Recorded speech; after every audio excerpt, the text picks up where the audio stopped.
Megan Hicks of I Run Far, and we're here outside of Healdsburg, California. It's the day before the 2017 Lake Sonoma 50 mile. I'm with Sabrina Little. Hi, Sabrina. Hi, thanks for talking to me. So I've stalked you online for a long time, but this is our first time meeting. It's great to meet you. Yeah, it's great to meet you too. Lake Sonoma is a race that has drawn competition for quite a few years now. But this is the first time you've decided to jump in and give it a go. What brings you to Sonoma wine country? Yeah, so I guess I've been following the race for a lot of years, and I've always wanted to come. And I don't know, this year, I have my brothers in San Francisco, and I knew that some Hoka teammates were going to be here, and one of my Rabbit teammates, Ashley. So it just seemed like the right year to jump in, and I'm so excited. You're literally just arriving now. We're here at Delormier Winery, which is one of the Wilson wineries. They're a race sponsor. Wine, are you going to give it a little bit of a shot this weekend at least, maybe after the race? I haven't decided yet. I've had wine, and I'm not really the biggest fan of it yet. So maybe something will change in the next 24 hours. But yeah, so I don't know yet, but I it's here, and so literally here. it's on the branches. So maybe, or at least raisins, I guess, to take advantage of all of the grapes here. So you're saying there's a chance? Yes. Okay, Sabrina, this is I Run Far's first time interviewing you, but you're like an old school ultra person at this point, yeah? Yeah, I guess I've been racing for 10 years. And you currently live in East Texas. You're pursuing a PhD in philosophy. Have I got that right? Philosophy, yes. So I live in Waco. In Waco. What did I just say? East Texas? Okay. I think we're Central Texas. Oh, sorry, Waco. I really apologize. Yeah, it's a Baylor University, but I don't really know the geography of Texas very well, so it could be. Got it. Can you give us a little bit of background on how you decided to get into ultra running 10 years ago? Yeah, so I was running for William & Mary, and my favorite day was long run day, and so there was a period of time when I wasn't sure if I wanted to stay on the team, and so over the summer I just started doing kind of my own training, and I made every day long run day because it was my favorite day. And then my mom was in remission from cancer, so I decided to run 100 miles as a fundraiser for a cancer coalition, and it went really well. Can you define well? It was 15 hours or something. Okay. And which race was that? It was just me running. It was you running a solo 100-miler. Yeah, I didn't know it was a sport at that time. Amazing. So once it was put in the newspapers, I was contacted by a lot of people who told me it was a sport. And so then I started looking into races. So I did Mountain Masochist and the Grindstone, and I really got into the Virginia scene and some of the New York and New Jersey ones, and have been going since then. Does that say something about your personality or maybe some of your inclination in your character that you ran 100 miles before knowing there was such a sport as that? I guess it means it's a pretty good fit. Because we found each other, and then I learned it was a thing. we found each other. Yeah, but I just love it. I love I wouldn't say that I'm one of the adrenaline types who's found the sport that way. I just like repeated activity and building disciplines and living a well-ordered life. And so the fruits of that happen to be running pretty far. And so when I got to know your name and sort of started following you maybe 5 or 6 years ago, you were kind of deep into running really long races, 100-milers, 24-milers. And then perhaps recently, maybe this is my interpretation, you're starting to trend towards stuff that are 100 miles and shorter. Is that what's going on? It is, yeah. I just got curious about fast stuff and fast training, and I started doing more tempo runs and so getting curious about that side of the spectrum. And my husband and I coach a track team, and we're always doing speed work with them, and it's fun to be able to like be able to run with them and run fast and hard on a daily basis. And that's sort of incompatible with the type of training I was doing for 24 hours.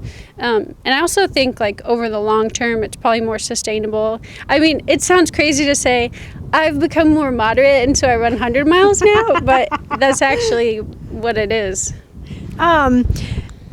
A lot of times ultra runners get made fun of in multiple ways by like track people and cross country people and shorter distance folks. And you spend a lot of time with those people. You've coached high school kids for a while now. What do you have to say about that when you hear it from the people who you're coaching and around? Yeah, I just say like, I mean, it used to bother me, but now I just say it's kind of like comparing ping pong and tennis. Like, they're just on a different scope. So it's a weird thing to compare. And I don't know, like the types of people who excel in running really long aren't always the same people who can run a really quick mile. And both of them, like excellence in one thing and excellence in the other, they're both excellent like on their own without having to compare them. Earlier this year, you started off your 2017 season with a run of Rocky Raccoon 100 Mile. It's a race that you're not unfamiliar with. How many times have you run Rocky? This was my third. But it was a very unfamiliar finish for you, a couple hours slower than maybe what is usual for you? Yes. It was the weirdest race of my life. And that's, I mean, if I wasn't there, if there weren't people who were also there, I would say, no, that didn't actually happen. But yeah, I got really tired and I drank a lot of soda, and I'm not a soda drinker. And so it just like transformed me into an ogre. Like I lost the ability to eat for a while. And then so like my back muscles got weak, and so like I finished folded in half like an actual ogre, and nothing like that has ever happened, and I don't think it will in the future. But I've done a lot of like planks and core work to strengthen my back, and I will never drink that much soda ever again, I've learned. What kind of volume are we talking about of soda? I mean, it was probably like 2 liters. Okay. And then I started mixing it with coffee, which is also unsalubrious. Amazing. You not only finished doubled over, you ran. I mean, we got a couple of reports from the course that you were running doubled over too. Yeah, well, my legs were still working. Yeah, so I wasn't running very quickly. But it was the running motion. Yeah. But I, you know, at that point, like once you're 90 miles into a race, you're pretty invested. So I didn't want to quit. And I honestly, like as soon as I got food in me again and had sat down, then like my back went to normal. Isn't that amazing? Yeah. And so, I mean, we're a couple months later now. That was early February. We're mid-April. Literally no side effects from that? So last year when I recovered from Rocky Raccoon, it took 2 to 3 days. Okay. This year it took 2 to 3 weeks. Okay. Of kind of like getting back into running form, and I've only started to feel quickness again like the past couple of weeks. So recovery was definitely a lot longer from that one. Was it your back or was it other things too? I just was slow. Okay. I mean, my back was fine. Like, everything was fine. There's no reason. I just felt kind of like a malaise hanging over from the race. Got it. So last year you ran Cayuga Trails, and now you're here in Lake Sonoma. Those races, I mean, the courses are a little bit different, but kind of comparably like hilly 50-milers. Have you, made your training specific toward what you're going to encounter tomorrow?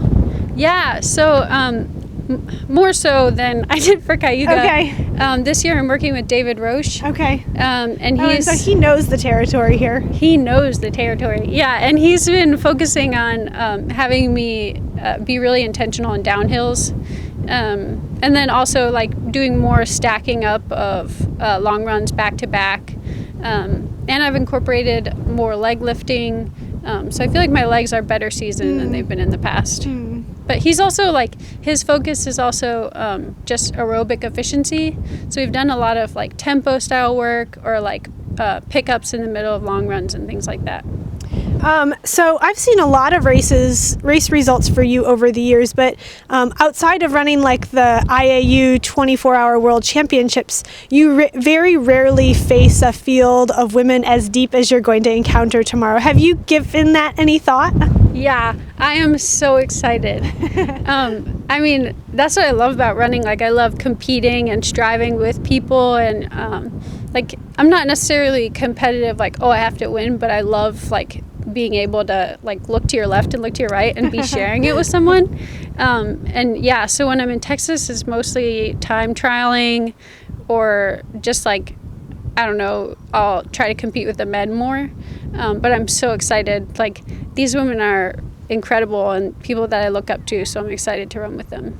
Do you have any type of strategy that you're bringing to tomorrow's race? You've probably looked at profiles and kind of gotten the down low on the course from David and others.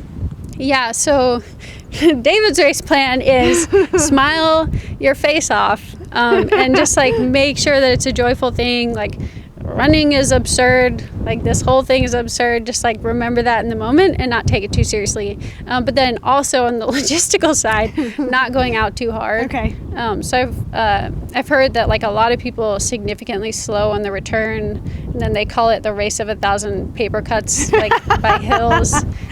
So just another bad hill. Another bad hill. yeah, so I guess just to run within myself, make sure my heart rate doesn't get too crazy on the out, and then so that I can really enjoy the back, and then make sure that I'm eating really well early in the race. Awesome. Well, I'm looking forward to seeing you race. I don't know if you're looking forward to it too, hopefully. Yes, I'm really looking forward to it. Yeah, I've followed you online and tracked you at a lot of different races over the years, but I think this is my first time watching you race in person, so I'm looking forward to it. Good luck tomorrow. Thanks so much. See you out there.